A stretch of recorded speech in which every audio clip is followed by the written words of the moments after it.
మనిషి కుమారుడు లేదా క్రీస్తు సిలువలో ఎందుకు ఎత్తబడ్డాడు అన్నటువంటి అంశాన్ని వాక్యంలో చేయించుకున్నాం. దయచేసి అందరూ శ్రద్ధగా దేవుని మాట ఆలోచించాలని ప్రభు పేరును అందరిని కూడా కోరుతున్నాను. యోహాను రాసిన సువార్త 3వ అధ్యాయం 14-15 వచనాలను చదువుకుందాం.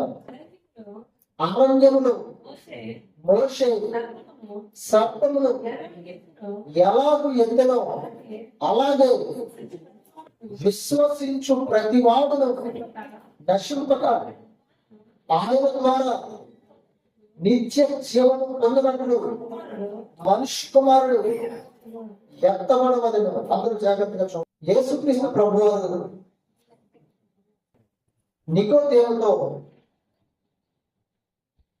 క్రొత్తగా జరిగించినటువంటి సందర్భాన్ని చెబుతూ, మీరు భూ సంబంధమైన సంగతులు చెప్పినప్పుడే నమ్మలేనప్పుడు పరలోక సంబంధమైనటువంటి సంగతులు తెలిస్తే ఎలా నమ్ముతారని ప్రభు మాట్లాడుతూ, మరి మనుష్య కుమారుడే తప్ప పరలోకానికి ఎక్కిపోయిన వాడు ఎవడు కూడా దేవుడు ఇంతవరకు అని ప్రభువు మాట్లాడుతూ ఒక సందర్భాన్ని గురించి ప్రభువు అక్కడ తెలియజేశారని. ఏంట సందర్భం అంటే, అరణ్యంలో మోషే సర్పాన్ని ఎలాగూ ఎత్తెనో అని మాట్లాడచ్చు. అరణ్యంలో మోషే సర్పాన్ని ఎలాగూ ఎత్తెనో అలాగే విశ్వసించు ప్రతివాడు నశింపక నిత్య జీవం పొందినట్లు మనుష్య కుమారుడు ఎత్తబడవలెను అనే మాట. అందరూ జాగ్రత్తగా ఉన్నారండి. మోషే గురించి మాట్లాడుతున్నాడు, అలాగే మనుష్య కుమారుని గురించి మాట్లాడుతున్నాడు. మోషే సర్పాన్ని ఎత్తినట్లుగా అక్కడ ప్రభు మాట్లాడుతూ ఉన్నారు, అలాగే మనుష్య కుమారుడు కూడా ఎత్తబడాలని మాట్లాడుతున్నాడు. ఎందుకు ఎత్తబడాలి? అక్కడేమో సర్పం ఎత్తబడినట్లుగా ప్రభు తెలియజేస్తూ ఉన్నారు. ఇక్కడికి వచ్చేసరికి మనుష్య కుమారుడే ఎత్తబడాలి అని మాట్లాడుతూ ఉన్నారు. మోషే అరణ్యంలో సర్పాన్ని ఎత్తడట. క్రొత్త నిబంధనకు వచ్చేసరికి మనుష్య కుమారుడు ఎత్తబడాలి అని మాట్లాడుతున్నాడు. ఎందుకు సర్పము ఎత్తబడ్డము, మనుష్య కుమారుడైన క్రీస్తు ఎత్తబడ్డంలో గల కారణం ఏంటి? దాని వెనకలో ఉన్నటువంటి దేవుని ఉద్దేశం ఏంటో ఈరోజు మనం జాగ్రత్తగా నేర్చుకోవాలంటే వాక్యం నుంచి. సర్పం ఎందుకు ఎత్తబడింది, దేవుడు ఎందుకు ఎత్తమని చెప్పాడు మోషేడు. అలాగే మరి ఇక్కడికి వచ్చి చూసినట్లయితే మనుష్య కుమారుడైనటువంటి క్రీస్తు ఎందుకు ఎత్తబడాలన్నది దేవుని ఉద్దేశము. ఈ రెండిట్ల వెనక దేవుని ఆలోచన ఏంటి? ఈ రెండిట్ల వెనక దేవుని యొక్క ప్రణాళిక ఏంటి? ఈ రెండిట్ల వెనక ఎత్తబడ్డ వెనక దేవునికి ఉన్నటువంటి ఉద్దేశం ఏంటి అనే విషయాలు మనం చాలా జాగ్రత్తగా ఆలోచన చేయాలి. మొదటి సందర్భాన్ని మనం చూసినట్లయితే, అరణ్యంలో మోషే సర్పమును ఎలా ఎత్తెనో అనే మాట ఉన్నాయి. అరణ్యంలో మోషే సర్పమును ఎలా ఎత్తెనో అంటే, మొదటగా మనం చూడవలసినటువంటి సందర్భం అరణ్యంలో అసలు మోషే సర్పాన్ని ఎందుకు ఎత్తాడో మనం చూడాలండి. సంఖ్యాకాండం 21వ అధ్యాయం 4వ వచనం నుంచి కొన్ని మాటల కింద చదువుతాం. వారు ఏదో దేశంలో చుట్టి పోవాలని హోర్ కొండ నుండి ఎర్ర సముద్ర మార్గమున సాగినప్పుడు మార్గాయాసము చేత ప్రాణము సొమ్మసిరిను కాగా అసలు దేవునికి మోషేకి విరోధముగా మాట్లాడి ఈ అరణ్యములో చచ్చుటకు ఐగుప్తుల నుండి మీరు మమ్మల్ని ఎందుకు రప్పించితే, ఎక్కడ ఆహారం లేదు, నీళ్ళు లేవు, చవిసారం లేదు, అన్నము మాకు అసహ్యమైనది. అందరూ జాగ్రత్తగా చూడాలంటే, అరణ్యంలో అసలు మోసే ఎందుకు సర్పాన్ని ఎత్తాడో దేవుడు ఇక్కడ రాయించాడు. జాగ్రత్తగా వాక్యాన్ని ఇశ్రాయేలు ప్రజలు దేవుడు అబ్రహాము కాలంలోనే వాగ్దానం చేశాడు. ఇదిగో నీ సంతానానికి ఆకాశ నక్షత్రాల వలె సముద్రం ఇసుక రేణువుల వలె నేను వారికి విస్తరింపజేస్తానని, వారు పాలు తేనె ప్రవహించే దేశంలోనికి వారు వెళతారు అని చెప్పి దేవుడు అబ్రహాం కాలంలోనే వాగ్దానం చేశాడు. అబ్రహాం కాలం అయిపోయింది, ఇస్సాకు కాలం అయిపోయింది, యాకోబు కాలం అయిపోయింది. యాకోబు కాలం అయిపోయిన తర్వాత ఇశ్రాయేలీయులు యాకోబు కాలంలోనే ఐగుప్తికి మరి ఐగుప్తు దేశంలో అక్కడ వారు 430 సంవత్సరాల కాలం పాటు సుమారు 400 సంవత్సరాల కాలం పాటు 430 సంవత్సరాల కాలం పాటు ఆ యొక్క ఐగుప్తు దేశంలో బానిసలుగా జీవించడం మొదలు పెట్టారు. తరాలు గతించిపోయాయి, అనేక తరాలు మారిపోయాయి, అనేక సంవత్సరాలు గతించిపోయాయి. ఎన్ని సంవత్సరాలు గతించిపోయాయంటే 430 సంవత్సరాలు. అంటే 430 సంవత్సరాలు దేశముఖానికి ఒక దేశంలో ఉండినప్పుడు ఎన్ని తరాలు మారిపోయి ఉంటాయో మీరు జాగ్రత్తగా అర్థం చేసుకోండి. ఎన్ని తరాలు మారిపోయి ఉంటాయి? 100 సంవత్సరాలకు ఒక్కొక్క తరం మారిపోయినా ఇంచుమించు 4 తరాలు మారిపోయాయి. అందుకే వారికి దేవుడు అంటే ఎవరో తెలియకుండా పోయింది. దేవుడు పూర్తిగా మరిచిపోయారు. దేవుడి నిబంధనలు కానివ్వండి, దేవుని యొక్క వాగ్దానం కానివ్వండి, ధర్మశాస్త్రంలో ఉన్నటువంటి విషయాలు కానివ్వండి, అసలు ధర్మశాస్త్రం అప్పటికి రాయబడలేదు. కానీ అట్లీస్ట్ దేవుడి గురించి పూర్తిగా వారికి ఒక అవగాహన లేదు. అందుకే మోషే అడుగుతున్నాడు దేవుడిని, ప్రభువు నన్ను పంపిస్తున్నావు కానీ అక్కడికి వెళ్ళి మీ దేవుడు మిమ్మల్ని తీసుకొని రమ్మని చెప్తే మా దేవుడు ఎవరు, ఆయన పేరేంటి అని ప్రజలు అడిగితే నేను ఏం చెప్పాలి అని అడిగాడు. అక్కడ దేవుడు ఏం చెప్పాడు తెలుసా? నేను ఉన్నవాడిని అనువాడనని చెప్పు అని చెప్పాడు. నేను ఉన్నవాడును అనువాడనని చెప్పు అని దేవుడు దేవుడిని తెలియచేశాడు. కాబట్టి 430 సంవత్సరాల పాటు ఐగుప్తు దేశంలో ఉండిపోయినప్పుడు అసలు దేవుడి గురించి అవగాహన పూర్తిగా ఇశ్రాయేలు ప్రజలను పోయింది. దేవుడు ఉన్నాడన్న ఆలోచన కూడా లేనటువంటి పరిస్థితులకు వెళ్ళిపోయారు. అలాంటి ఇశ్రాయేలు ప్రజల్ని దేవుడు మోషే కనబడినటువంటి ఒక వ్యక్తిని ఏర్పాటు చేసుకొని ఆ ఐగుప్తు దేశంలో పంపించి మరి 10 రకాలైనటువంటి తెగుళ్ళు దేవుడు ఐగుప్తు దేశం మీద మరి పంపించి దేవుడు ఐగుప్తు దేశం నుండి తన ప్రజలైనటువంటి ఇశ్రాయేలీయులను బయటకు తీసుకొచ్చి వారు అనేక దేశాలు అనేక ప్రాంతాలు దాటిపోతూ అనేక ప్రదేశాల గుండా నడుస్తూ అనేక అరణ్యాల గుండా నడుస్తూ ఉన్నప్పుడు వారు ఎక్కడికి ప్రయాణమై వెళ్ళిపోతున్నారంటే కనాను దేశానికి దేవుడు వాగ్దానం చేసిన కనాను దేశానికి ప్రయాణమై వెళ్తూ ఉన్నారు. ఈ ప్రయాణంలో వారు ఎన్ని సంవత్సరాలు ఆ కనాను దేశానికి చేరడానికి పట్టిందండి? ఐగుప్తు దేశం నుండి కనాను దేశానికి చేరడానికి ఎన్ని సంవత్సరాలు పట్టింది? 40 సంవత్సరాలు పట్టింది. ఈ 40 సంవత్సరాల్లో అనేక మంది పుట్టారు, అనేక మంది చచ్చిపోయి ఉండొచ్చు. ఈ ప్రయాణంలో 40 సంవత్సరాల పాటు వారు ప్రయాణం చేశారు కానాను దేశానికి చేరడానికి. అయితే ఈ కానాను దేశానికి చేరే క్రమంలో ఆ ప్రయాణంలో మార్గాయాసం చెందాలి.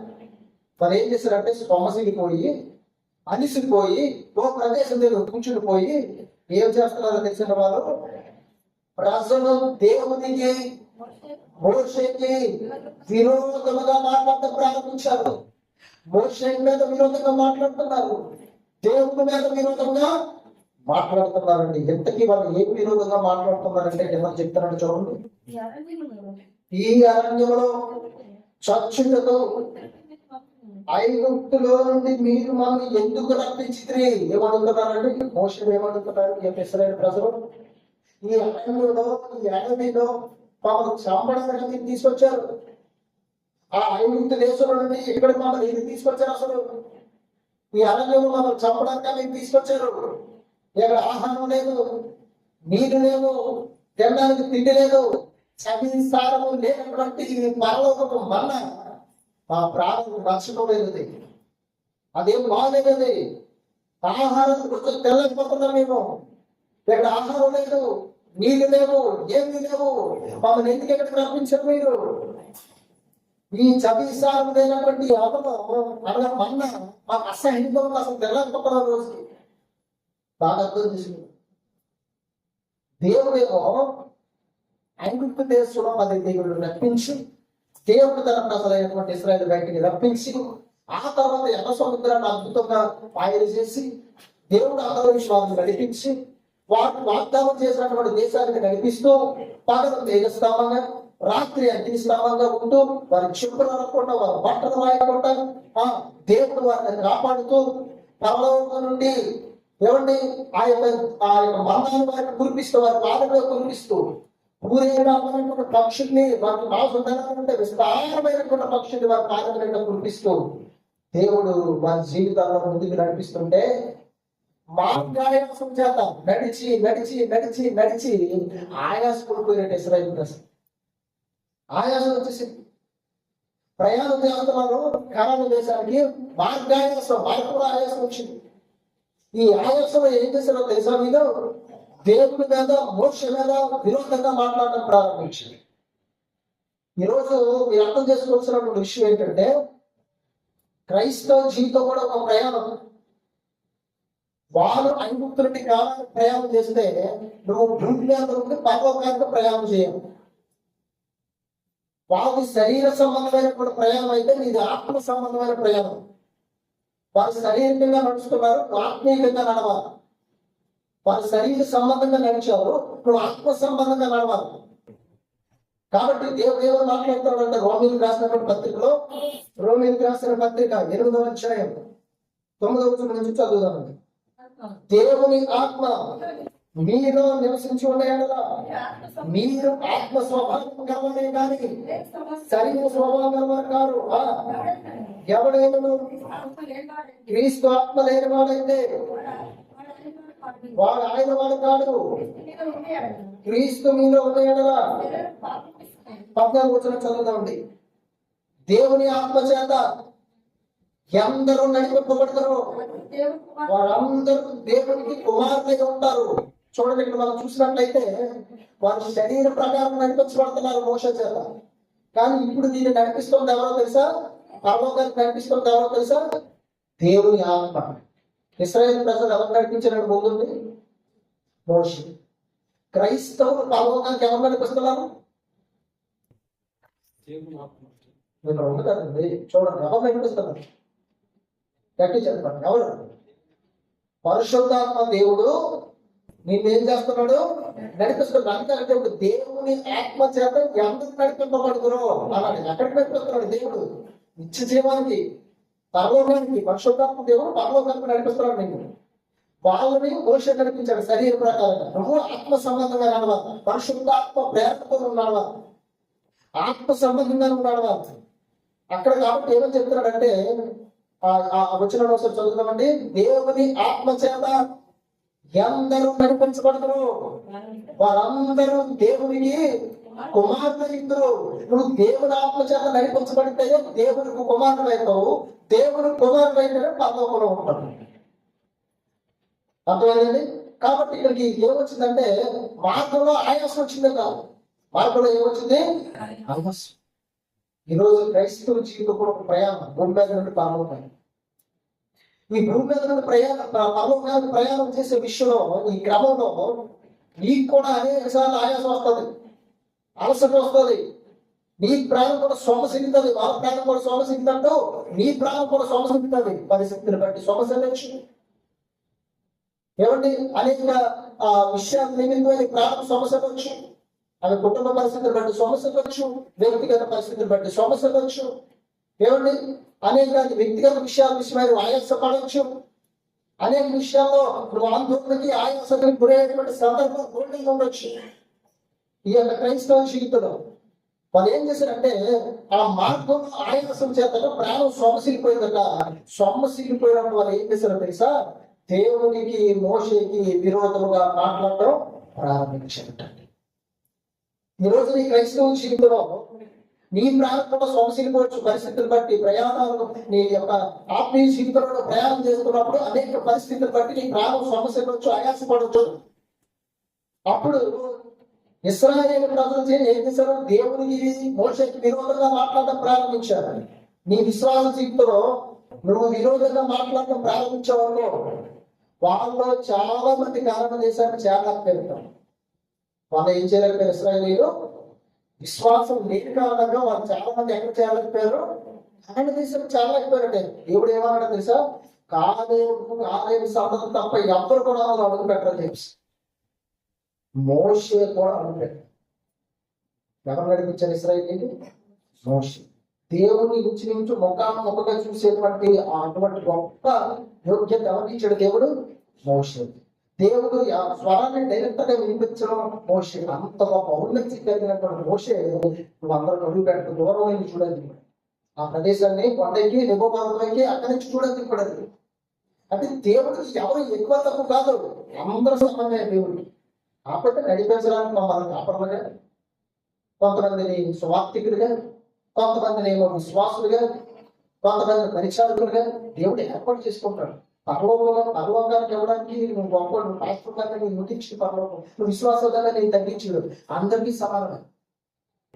కాబట్టి ఇక్కడ నీ క్రైస్తవ జీవితంలో అనేక సార్లు ఉన్న పరిస్థితులు బట్టి ఆయాసం రావచ్చు, నీకు శ్రమ రావచ్చు, దుఃఖం రావచ్చు, కష్టం రావచ్చు, అనారోగ్యం రావచ్చు, ఇబ్బంది రావచ్చు. ఇలాంటి పరిస్థితుల్లో ఇశ్రాయేలీయుల వారి ప్రాణం ఎప్పుడైతే ఆయాసపడిపోయిందో వాళ్ళు దేవుడి మీద, మోషే మీద విరోధంగా మాట్లాడడం ప్రారంభించారు. నీ జీవితంలో నీవు ఎప్పుడు కూడా మాట్లాడకూడదు. అలా మాట్లాడేవా నీ జీవితంలో పరలోకాన్ని కోరుకుంటావు, నీ జీవాన్ని కోల్పోతావు. దేవుడి స్థలాన్ని నువ్వు కోల్పోతావు. దేవుడి దగ్గరికి వెళ్ళవలసినటువంటి గమ్యాన్ని నువ్వు చేరలేవు. దేవుడి దగ్గరికి చేరవలసినటువంటి ఔన్నత్యమైనటువంటి లోకానికి నువ్వు వెళ్ళలేవు. వీడు కింద ఏమని మాట్లాడుతున్నారు చూడండి, చెప్పండి ఒకసారి. ప్రజలు దేవునికి మోషేకి విరోధంగా మాట్లాడి ఈ అరణ్యంలో చచ్చుటకు ఐగుప్తులోకి మీరు మమ్మల్ని ఎందుకు రప్పించారు? ఎక్కడ ఆహారం లేదు, నీటి లేవు, చదివిసారం లేదు, అన్నము మాకు అసహితం ఉంది. ఏమంటున్నారంటే ఇక్కడ వాడు, ఇక్కడ మమ్మల్ని ఎందుకు రప్పించారయ్యా? ఐగుప్తులో ఇక్కడికి చావడానికి రప్పించారు. ఇక్కడ ఆహారం లేదు, నీళ్లు లేవు. అసలు మీరు ఇస్తున్నారంట దేశం ఎలా ఉందంటే దానికి రుచి మసి లేదు, సవిచారం లేదనమాట, సారం లేదు అందులో. ఈ ఆహారం నాకు ఇస్తున్నారు, మాకు అది అసహ్యంగా ఉంది మాకు. ఈరోజు క్రైస్తవులు కూర్చున్నటువంటి నీవు ఒకవేళ ఎలాంటి భావంతో దేవుడి సత్యం ఉండి జీవిస్తున్నామేమో ఒకసారి ఆలోచన చేసుకో. ఐగుప్తంగా లోకం దేవుడు నేను పిలుచుకున్నాడు, సంఘం అనేటువంటి తన గుంపులో నేను ఏర్పాటు చేసుకున్నాడు, దేవుని ఆత్మచేత నేను నడిపిస్తున్నాడు. ఆ రోజు మోషే ముందు ఇశ్రాయేలు ప్రజలు నడిపిస్తే ఈ రోజు పరిశుద్ధాత్మ దేవుడు నీలో ఉండి నేను పరలోకాన్ని నడిపిస్తున్నాడు. దేవుని ఆత్మచేతను నడిపించబడితే దేవుని కుమార్తెగా ఉంటావు. ఇలా దేవుని సన్నిధిలో ఆత్మీయ ప్రయాణం చేస్తున్న నీవు నీ జీవితంలో ప్రాణం సొమసిల్లేసరికి అనేక సందర్భాలు బట్టి, పరిస్థితులు బట్టి ఒకవేళ నువ్వు లోకంలో ఉన్నప్పుడు బాగుందేమని నన్ను అనుకుంటున్నావు. లోకంలో జీవించినప్పుడు అక్కడే ఐగుప్తులోనే బాగుండేదేమని అనుకుంటున్నారు ఇశ్రాయేలు ప్రజలు. లోకంలో ఉన్నప్పుడే బాగుండేదేమని నువ్వు అనుకుంటున్నావేమో. ఇక్కడ ఆహారం లేదు, నీళ్ళు లేవు అంటే ఇక్కడ లోకంలో ఉన్నట్టు సంతోషం లేదు, లోకంలో ఉన్నట్టు ఆనందం లేదు, లోకంలో ఉన్నటువంటి పరిస్థితులు ఇక్కడ లేవు. సంఘంలో అనుకుంటున్నాం ఉండవు. పరలోకం నుండి దేవుడు ఏమించడానికి తినడానికి మన్నాను చూపించడం. దేవుడు వాక్యం అనే మన్నాను చూపిస్తాడు. ఆ రోజు ఆ జనసమూహ మధ్యలో పరలోకంలో దేవతలు తినేటువంటి ఆహారం చూపించాడు వాళ్ళు. ఈరోజు డైరెక్టర్ గా ఆయనే సింహాసనపై వచ్చి కూర్చున్నాడు వాక్యం. ఎవరు? యేసుక్రీస్తు. యోహాను సువార్త ఏం చెప్పాడు తెలుసా? మీ పితరులు అనగా మీరు ఇశ్రాయేలీయులు అరణ్యములో మన్నాను తిన్నా వాళ్ళు ఏమైపోయారు? చనిపోయారు. కానీ నేను ఇచ్చే ఆహారం తినేవాడు ఎల్లప్పుడూ జీవిస్తానని చెప్పాడు. వాళ్ళు మన్నాను తిన్నారు, చవిసారం లేని అన్నారు.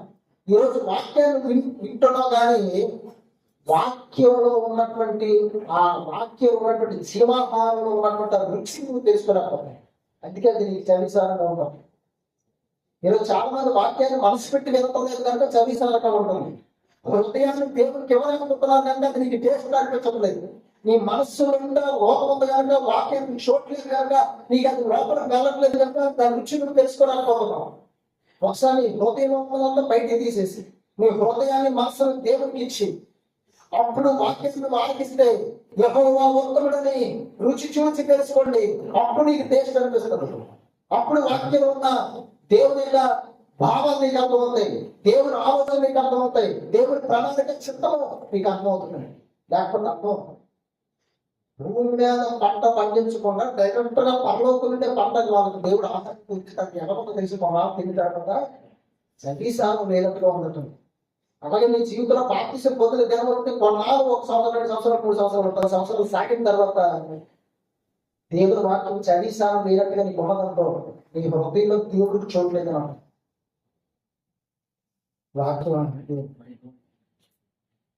ఏమనిపిస్తూ ఉంటుంది, ఏ వెళ్దాంలే దేవుడికి తిప్పి వచ్చేవారు వెళ్దాంలే అని అనుకుంటున్నాం. ఆ రోజు ఇశ్రాయేలీయులు అనేక మంది కానాను దేశాన్ని చూడలేకపోయారండి. ఇలాంటి కారణాలు బట్టి ఈ రోజు నువ్వు కూడా చదిసారం లేనటువంటి వాక్యం అనుకుంటున్నావేమో. వాక్యం ఎల్లప్పుడూ కూడా జీవం కలిగినటువంటి ఆ అరణ్యంలో మీ పితరులు మన్నాను తిన్నా చనిపోయారు. ఇదిగో నేను ఇచ్చే ఆహారం తినవాడు ఎవడో చచ్చిపోయి ఎల్లప్పుడూ జీవిస్తాడు. పరలోకం నుండి దిగి వచ్చిన జీవాహారంలో నేనే అని ప్రభుత్వం. ఇప్పుడు వాక్యం కూడా క్రీస్తే కుమరించబడతారంట. క్రీస్తు పరలోకం ఆ రోజు మన్నా చూపించబడినట్టు క్రీస్తు కురిపించబడుతున్నాడు వాక్య రూపంలో. మీరు తినాలి వాక్యాన్ని, వాక్యాన్ని తినాలి. మీ మనసు నుండి అవకాశం వారు దేవుని వాక్యాన్ని చూడటం వారు మరి శారీరకంగా దాన్ని తినాలి, మీరు ఆత్మీయంగా తినాలి. వాక్యాన్ని ఎలా తినాలి? ఆత్మీయంగా అప్రూపంలో తీసుకోవాలి. ఆత్మీయంగా తినాలి వాక్యాన్ని. ఆలోచన నిర్మకాండ 21 చేయవచ్చు. అందుకు యెహోవా ప్రజల్లోకి తాపకరమైన సర్పమును పంపెను. చదవండి. అది ప్రజలను కలవగా ఇశ్రాయేలీయుల్లో అనేకులు చనిపోయేది. జాగ్రత్త వినాలండి. ఎప్పుడైతే ప్రజలు మరి ఈ విధంగా మాట్లాడుకోవడం ప్రారంభించారో దేవుడికి మోషేకి విరోధంగా దేవుడు వెంటనే ఏం చేసింది తెలుసా? జనంలోకి తాపకరమైన సర్పాలు పంపించాడు. అంటే అత్యంత విషపూరితమైనటువంటి సర్పాలు పంపించాడు. ఒక్క కాటుతో అనేక మందిని చంపేసేటువంటి తాపకరమైనటువంటి విష సర్పాలను దేవుడు పంపించాడు. ఆ ప్రజల్లో గురించి నా చూడందరూ ఇక్కడ కాటే చేస్తారు. ఎవరెవరు విరోధంగా మాట్లాడే వాళ్ళందరినీ కాటేస్తారు. అనేక మంది చచ్చిపోతున్నారు, అనేక మంది చనిపోతున్నారు. ఈరోజు నువ్వు అర్థం చేసుకోవాల్సినటువంటి విషయం ఏంటంటే దేవుని సన్నిధిలో ఆత్మీయంగా ప్రయాణం చేస్తున్న నీవు విశ్వాసాన్ని కోల్పోయి ఇశ్రాయేలీయులాగా వాక్యాన్ని నీ హృదయంలో చూడకుండా, జీవాహారాన్ని నీ హృదయంలో చూడకుండా, వాక్యాన్ని వినకుండా మరి దేవునికి విరోధంగా ఒకవేళ ఉన్నట్లయితే మాట్లాడినట్లయితే తాపకరమైనటువంటి సర్పం అనే దాని అర్థం ఏంటంటే లోకంలో ఉన్న పాపం అని అర్థం చేస్తుంది. లోకంలో ఉన్న పాపం, ఆ పాపం నీలోకి వచ్చి ఏం చేస్తుందంటే నిన్ను ఆత్మీయంగా ఏం చేస్తుంది? చంపేస్తుంది. ఆత్మీయంగా ఏం చేస్తుంది? చంపేస్తుంది. తినొద్దన్న ఫలం తిని ఆదాము హవ్వ ఆత్మీయంగా ఏమైపోయారు? చనిపోయారు. అందుకే దేవుడు అపొస్తలుడైనటువంటి పౌలు ద్వారా ఏమి రాయించాడో తెలుసా? మీరు మీ అపరాధముల చేత పాపముల చేత చచ్చిన వారై ఉండగా తండ్రి తన కుమారుడైన క్రీస్తుతో కూడా మిమ్మల్ని మరలా తిరిగి బ్రతికించాడు. దేవుడు ఇప్పుడు ఇక్కడ చూసినట్లయితే ఏం జరిగిందంటే తాపకాలను సర్పాన్ని పంపించాడు దేవుడు. అవందరినీ కాడేస్తున్నాయి. ఈరోజు దేవుడికి చూడకుండా ఉన్నట్లయితే సాతాను నీలోకి వచ్చి పాపం అనే విషయాన్ని నీలో ఇంజెక్ట్ చేస్తాడు. పాపం అనే విషయాన్ని నీలో ఇంజెక్ట్ చేస్తాడు. పాపం వెళ్ళిపోతుంది, నీకు పాపం అనేది వెళ్ళిపోతాయి. ఆ రోజు ఇశ్రాయేలీయుల్లో అనేక మందికి పాపం వెళ్ళిపోయింది, పాపం అనే విషయం వెళ్ళిపోయింది. ఆదాముకి పాపం అనే విషయాన్ని విష ఇంజెక్షన్ ఇచ్చేసాడు సాతాను అక్కడ ఏదేంతో తమకి ఆపని. వాళ్ళలో పాపం అనే విషయం వెళ్ళిపోయింది. మనుషులందరిలో పాపం అనే విషయం వెళ్ళిపోయింది. ఎక్కడికి వచ్చేసరికి భౌతికంగా సర్పాలు వాళ్ళని కుడుతున్నప్పుడు విషయం వెళ్ళిపోయి అనేక మంది చచ్చిపోతున్నారట. ఈరోజు నువ్వు దేవుడిని చూడకపోతే, దేవుడిని స్థలం ఇవ్వకపోతే సర్పము అనగా సాతాను అని మీరు అర్థం చేసుకోవాలి. సాతాను నీ దగ్గరకు వచ్చి నేను కాదు. అప్పుడు పాపం అనే విషయం నీలో ఆటోమేటిక్గా వెళ్ళిపోతాయి. లేదా ప్రార్థన జీవితాన్ని కోల్పోతాం, విశ్వాసాన్ని కోల్పోతాం, భక్తిని కోల్పోతావు, ప్రేమను కోల్పోతావు, సహవాసాన్ని కోల్పోతావు, వాక్యాన్ని వినకపోయాడు, దేవుని సన్నిధికి రాకపోయాడు, అసలు ప్రార్థన చేయకపోయింది. అప్పుడు ఆత్మీయంగా ఏమైనట్టు తెలుసా? చచ్చిపోయిన కారణం. జీవించు చూడడానికి పేరు నీకు ఉన్నది కానీ నీవు మృతుడివే అని దేవుడు ఎందుకు చెప్పాడంటే, అక్కడ పాముని రప్పించడానికి, సర్పాలు రప్పించడానికి వాళ్ళకి అవకాశం ఇచ్చాడు, చోటు ఇచ్చుకున్నారు. కాబట్టి పాపకరమైన సర్పాలు వచ్చి వాళ్ళని కాపేసేయాలి. ఆ కాపేసినప్పుడు అనేక మంది చచ్చిపోయారు. ఈ రోజు నువ్వు దేవుని కొరకు జీవించే వ్యక్తిగా ఉన్నావా, చనిపోయే వ్యక్తిగా ఉన్నావా? ఒకసారి ఆలోచన చేస్తావు. ఎప్పుడైతే పాము కలిసిందో దానిలో ఉన్న విషయం లోపలికి వెళ్ళిపోయింది, అందరూ చచ్చిపోతున్నారని చాలా మంది. ఈరోజు నిన్ను కూడా సాతాను పాటు వేస్తే, పాపం అనే విషయం నీలోకి వచ్చేస్తే, ప్రార్థన, భక్తి, విశ్వాసం, ప్రేమ ఏముండవు, ఆసక్తి ఉండదు అసలు దేవుడు. ఆటోమేటిక్గా దేవుళ్ళు చచ్చిపోయినాడు. ఆత్మీయంగా ఆత్మీయ జీవితంలో ఏమైపోయావు? చనిపోయాడు. దేని సూచన అంటే ఏమనుకుంటున్నారు? ఎప్పుడైతే దేవుడి సన్నిధికి రాబోదేదో, ఎప్పుడైతే ప్రార్థన చేయబోదేదో, ఎప్పుడైతే సరైన వాక్యం వినబోదేదో, ఎప్పుడైతే దేవుడి మీద ఆసక్తి, భక్తి, శ్రద్ధ ఉండవో, నువ్వు ఆత్మీయులు చచ్చిపోయినా డిక్లేర్ అయిపో నిర్ణయం చేసు. ఆ క్షణంలో పొరపాటు నువ్వు కళ్ళు మూసా ఉండవు, ఏదో కారణం జరిగింది. అప్పుడు ఎక్కడికి వెళ్ళిపోతావు తెలుసా? ఎక్కడికి వెళ్ళిపోతావు? హిమాలయంలో చాలా ఉంటుంది ప్రదేశం. ఎక్కడికి వెళ్తారు? అక్కడ అగ్ని ఆనదు ఉడిపించాం. ధనవంతులు కేకేస్తాడు, అయ్యా ఒక్కసారి ఆ లాజరుని పంపించి ఒక్క నీటి బొట్టు నా నాయకుడు వేయమని అడుగుతున్నాడు. ఒక్క నీటి బొట్టు.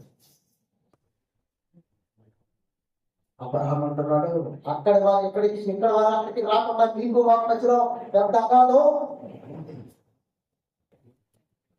అయ్యా భూమి మీద నాకు 5 అందరూ ఉన్నారు. వాళ్ళు బిడ్డ రాజని పంపించినది.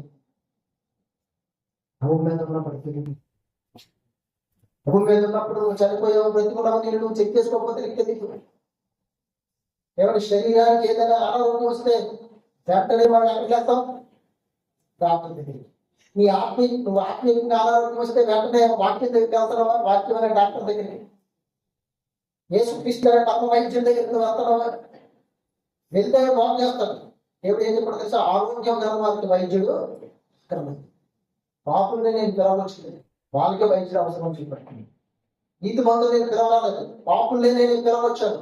ఆరోగ్యం గల వారికి వైద్యుడు అక్కర్లేదు, పాపులకే వైద్యుడు కావాలని చెప్పాడు. అనారోగ్యానికి రోగిగా వైద్యుడు కావాలని చెప్పాడు. కాబట్టి క్రీస్తు వైద్యుడి దగ్గరికి నువ్వు వెళ్తే నేను బాగు చేస్తాను, సరి చేస్తాను. అలాగే ఉండిపోయి వరకు ఇంకా ఇంకా దూరం అయిపోయి అసలు క్రీస్తు మర్చిపోతాను. కాబట్టి నేను నువ్వు ఎప్పటికప్పుడు చెక్ చేసుకోవాలి. ఆత్మీయంగా ఏదైనా అనారోగ్యం ఆరంభించిందా, భక్తి తగ్గిపోయిందా, విశ్వాసం తగ్గిపోయిందా, ప్రార్థనా జీవితం తగ్గిపోయిందా, సహవాసం, దేవుడి సన్నిధికి వెళ్ళే సహవాసం తగ్గిపోకుండా, దేవుడి వ్యాఖ్యకి నా పనులు ముందెళ్ళిపోతున్నానా, అన్ని చెక్ చేసుకోవాలి. అప్పుడు అన్ని కరెక్ట్ ఉంటే నువ్వు జీవించున్నట్టు. అందులో ఏదైనా తగ్గిపోతుంటే నేను నీకు అనారోగ్యం చేసినట్టు.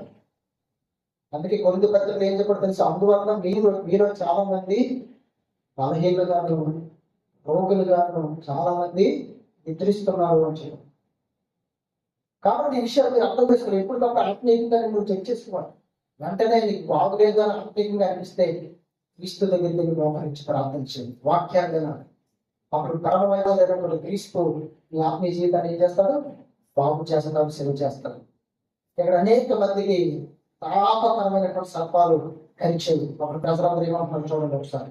కాబట్టి ప్రజలు మోషే దగ్గరికి వచ్చి, మేము యెహోవాకు మీకు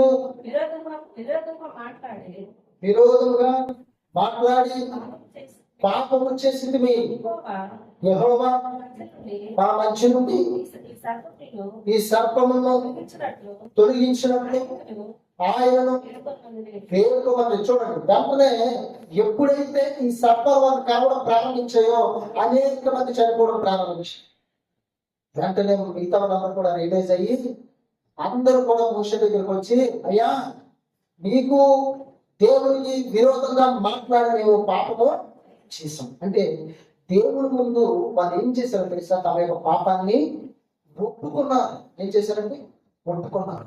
ఆత్మీయంగా పాపం అనే ఇంజక్షన్ సాతాన్ని పుడితే, పాపం అనే విషయం నిన్నకి వెళ్ళిపోతే, మొట్టమొదటి నువ్వు చేయాల్సిన పని ఏంటో తెలుసా? దేవుడి దగ్గరికి వెళ్ళిపోయి మోకరించి, దేవా పాపినైనా నన్ను కరుణించు ఒప్పుకోవాలండి. ఒప్పుకోవాలి. ఇశ్రాయేలీయులు ఒప్పుకుంటున్నారు మోషే దగ్గరికి వెళ్ళి, అయ్యా దేవుడికి నీకు విరోధంగా మేము ఏం చేసాం, పాపం చేసాం ఒప్పుకుంటున్నారు. ఈ భయంకరమైనటువంటి తాపకరమైనటువంటి సర్పాలు ఏమంటున్నారు అక్కడ, మా దగ్గర నుంచి తొలగించమని మోషేని దేవుని వేడుకోమని మోషేతో అడుగుతున్నాయి. ఈ రోజు నువ్వు మోకరించి, అయ్యా ఇదిగోనైనా నీకు విరోధంగా నేను జీవించాలి, నీకు విరోధంగా నేను పాపం చేసి ఇవ్వాలని, నీ పాపాన్ని దేవుని దగ్గర ఎప్పుడైతే ఒప్పుకుంటావో, ఒప్పుకొని విడిచిపెట్టేవాడు కనికరము పొందుకుంటాడు. మీరేం చేశారంటే ఒప్పుకుంటున్నారు, అయ్యా ఇదిగో నిజమేనయ్యా నీకు మోషకు దేవునికి నీకు విరోధంతో ఏమో మాట్లాడడం, ఈ సర్పాలు, ఈ తాపకమైన సర్పాలు తొలగించమని దేవుడిని వేడుకోమంటున్నాం. ఈ రోజు నువ్వు దేవుడిని వేడుకునే వ్యక్తిగా ఉండాలి. దేవుని ముందు ఒప్పుకునే వ్యక్తిగా ఉండాలి. దేవుని ముందు వేడుకునే వ్యక్తిగా, ఒప్పుకునే వ్యక్తిగా ఏ రోజైతే ఉంటామో అప్పుడు దేవుడు ఏం చేస్తున్నాడు అంటే 8వ వచనంలో, మోషే ప్రజల కొరకు ప్రార్థన చేయగాలి. ఎవరి కోసం ప్రార్థన చేశారండి? ప్రజల కోసం. ఇప్పుడు నీ కోసం ఎవరికి ప్రార్థన చేస్తారు? ఇద్దరు చేస్తారు నీ కోసం. నువ్వు దేవుడి దగ్గరికి వెళ్ళి మోకరిస్తే, నీ పాపాన్ని అనుకుంటే నీ కోసం ఇద్దరు తండ్రిని ప్రార్థన చేస్తారు. ఒకరి తండ్రి ఒకరే ప్రార్థన చేశారు, కానీ నీ కోసం ఇద్దరు చేస్తారు ప్రార్థన. ఎవరు? దేవునికి నరుడుకు మధ్యవర్తి ఒక్కడే, ఆయనే యేసుక్రీస్తు. ఇంకొక సందర్భాన్ని మనం చూసినట్లయితే రోమీయులకు రాసిన పత్రిక 8వ అధ్యాయంలో, మీరు మీ బలహీనతను చూచి, అటువలే ఆత్మయు మీ బలహీనతను చూచి మీ పక్షముగా విజ్ఞాపన ప్రార్థన వచ్చరింప సఖ్యంగా మూలుగులతో మీ పక్షాన ఆయన దేవుడికి విజ్ఞాపన చేస్తున్నారని చెప్పి రాయబడింది.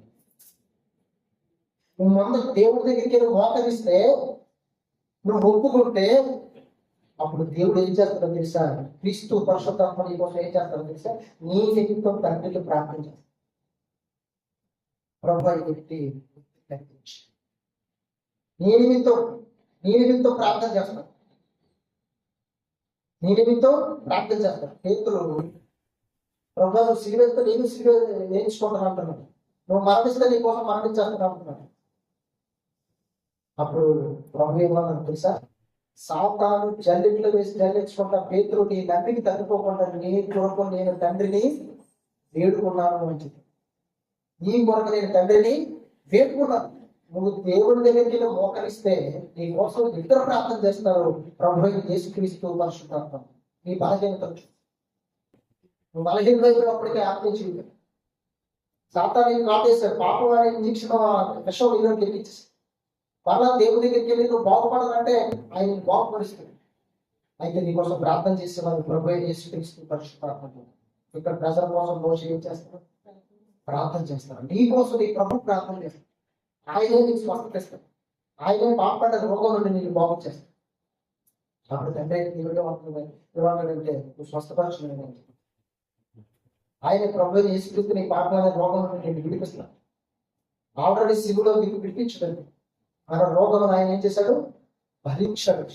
ఏం చేశాడు? మన రోగం ఆయన భరించాడు. ఏ రోగం ఉన్నారు? పాపము అనే రోగం.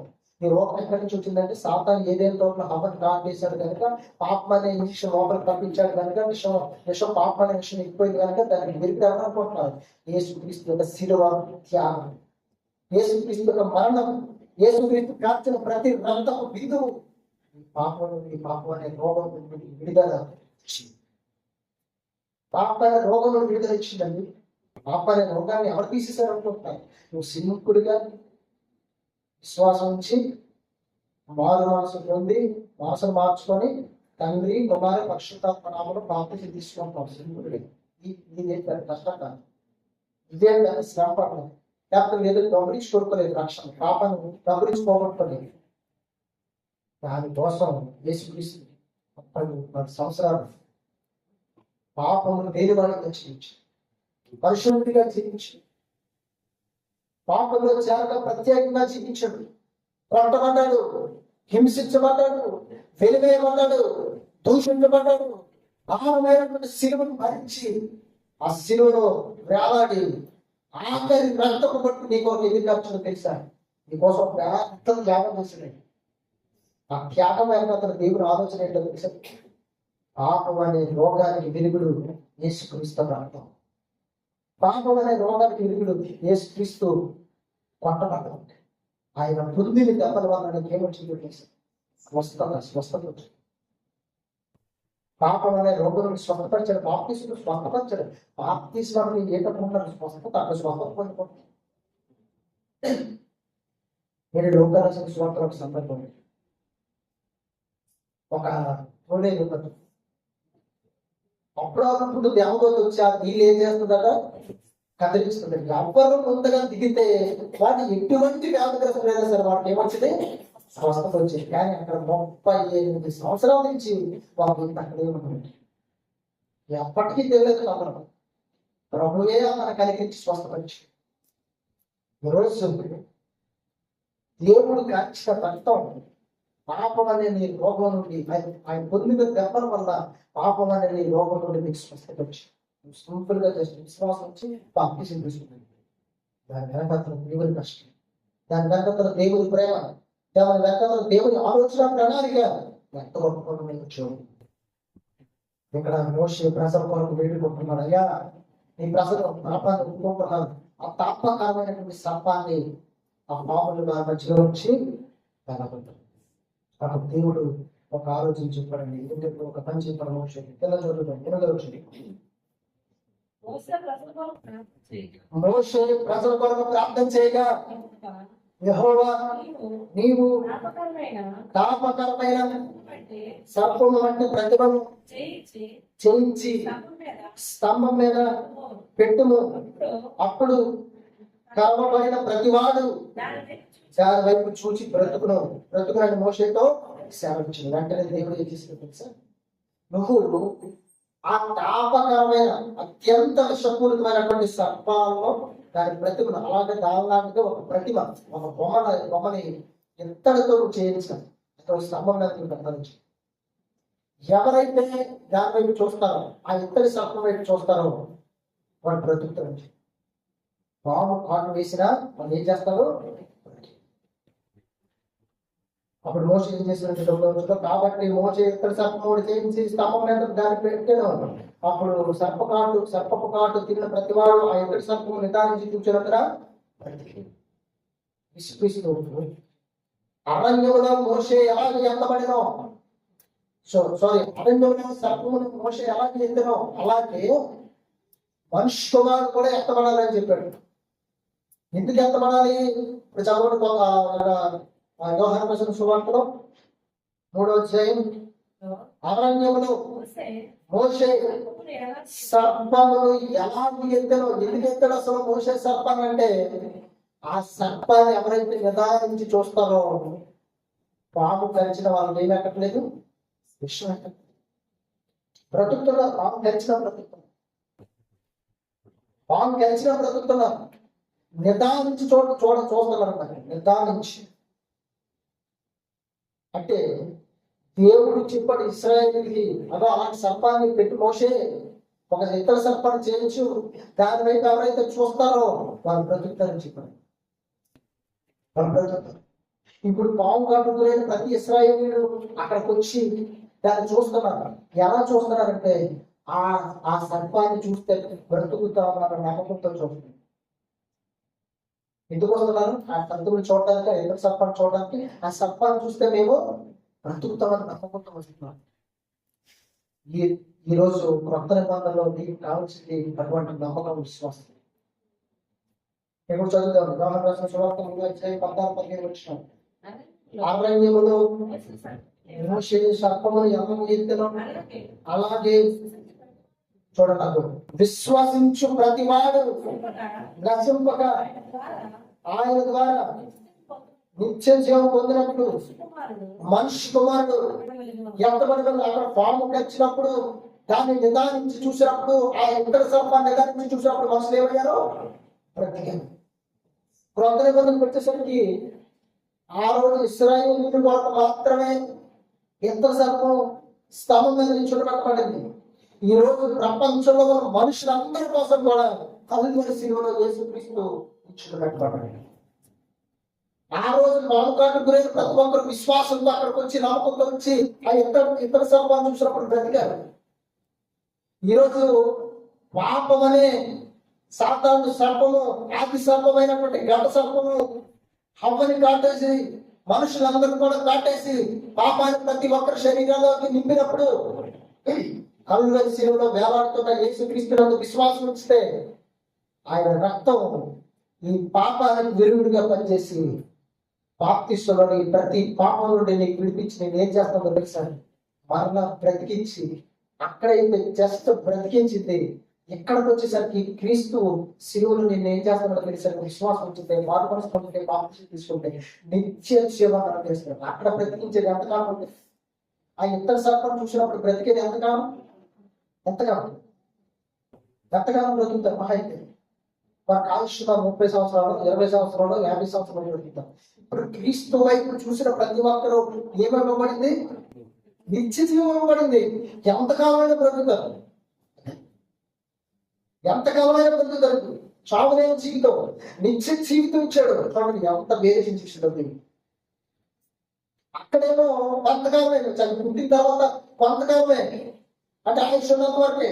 కానీ ఇక్కడికి వచ్చేసరికి క్రీస్తు వైపు చూసి విశ్వాసం నుంచి మానసు బాప్తిసం తీసుకుంటే నిత్య జీవం ఇస్తున్నాడు. అక్కడ కొద్ది కాలమే ఆయుష్ ఇచ్చాడు, ఇక్కడికి వచ్చేసరికి నిత్య జీవం ఇస్తున్నాడు. నిత్య జీవం. ఈరోజు క్రీస్తు విశ్వాసం వచ్చిన ప్రతి ఒక్కరు క్రీస్తు వైపు చూసినప్పుడు ఆయన నిత్య జీవాన్ని ఇచ్చే దేవుడు, నిత్య జీవాన్ని ఇచ్చే దేవుడు. పాపం ద్వారా పాపం అనే విశ్వం నీలోనికి ఎక్కిపోయినప్పుడు నువ్వు చూడవలసింది క్రీస్తు, విశ్వాసం ఉంచవలసింది క్రీస్తు మీద, నువ్వు మోకరించవలసింది, ఒప్పుకోవాల్సింది క్రీస్తు దగ్గర. కాబట్టి ఆయన పాపం అన్ని కూడా క్షమించి సమస్త దుర్నీతి నుండి నేను ఏం చేస్తానంటే వచ్చేస్తాను. ఆయన న్యాయవంతుడు కనుక, యథార్థవంతుడు కనుక, మాట తప్పని వాడు కనుక సమస్త దుర్నీతి నుంచి నేను నిలిచి నీకు నిత్య జీవాన్ని ఆయన అనుగ్రహిస్తాడు. ఆ రోజు వాడు ఆ సర్పాన్ని చూసినప్పుడు బ్రతికారు. ప్రకటన గ్రంథంలో యేసుక్రీస్తు దగ్గరికి వచ్చి మార్పు పొందినప్పుడు, క్రీస్తు శిలువనందు విశ్వాసం ఉంచినప్పుడు, ఆయన పాపం నిమిత్తం చనిపోయి తిరిగి బ్రతికాడని విశ్వసించినప్పుడు, యేసుక్రీస్తు రక్తం ప్రతి పాపాన్ని కడిగేసిందని విశ్వసించినప్పుడు నువ్వు నిత్యమూ బ్రతుకుతావు. నిత్య జీవనం చెప్పి యుగ యుగాలు ప్రభుత్వంతో పాటు ఎల్లప్పుడూ భగవంతుడు.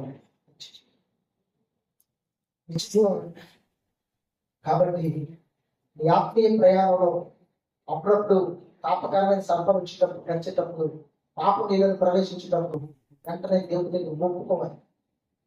అప్పుడు క్రీస్తు నువ్వేం చేస్తానంటే ప్రతి ఒక్క దుర్నీతి నుంచి విడిపించి నువ్వు పవిత్రంగా చేస్తాను. ఒకసారి పూర్ణంగా పాపాన్ని తీసేసాడు. ఇప్పుడు బాప్తిస్మం అందరికీ అవకాశాలు వచ్చి తర్వాత తాపకాలు దేవుడి సన్నిధిలో నువ్వు వాక్యాన్ని చూడటం ప్రజలకు మార్గాన్ని తడిసిపోయి సొమసిపోయి దేవుని విరోధంగా జీవిస్తే, దేవుని విరోధంగా మాట్లాడితే పాపకరమైన సర్పం అవుతాయి. మరలా పాపం మీద ఎంత చేస్తుంది సర్పం, అదే అవకాశం. అప్పుడు అన్ని మార్పరచడం ఒప్పుకోవాలి. ప్రజలు మోషే దేవుడి మోషే ఎవరికి సాదృష్కరణ ఉన్నాడు? క్రీస్తుకి సాదృష్కరణ. నువ్వు ప్రభు ముందు మోకరించి ఒప్పుకుంటే ప్రభు నీ నిమిత్తం ప్రార్థన చేస్తాడు. ప్రభు నీ పాపాల రోగాన్ని మళ్ళీ ఏం చేస్తాడు? సరి చేస్తాడు. నేను మన సిద్ధం చేస్తాను, మరలా నేను స్వస్థపరుస్తాను. కాబట్టి ఇక్కడ 2 విషయాలు అర్థం చేసుకోవాలి. ఒకటి, ఆ రోజు మోసే అరణ్యంలో సర్పాన్ని ఎదిగేటంటే ప్రజలు బ్రతకడానికి, కొందరు మనుషు కుమారుడు ఎందుకు ఎత్తబడ్డాడంటే మనుషులందరూ నిత్య జీవాన్ని పొందుకున్నారు.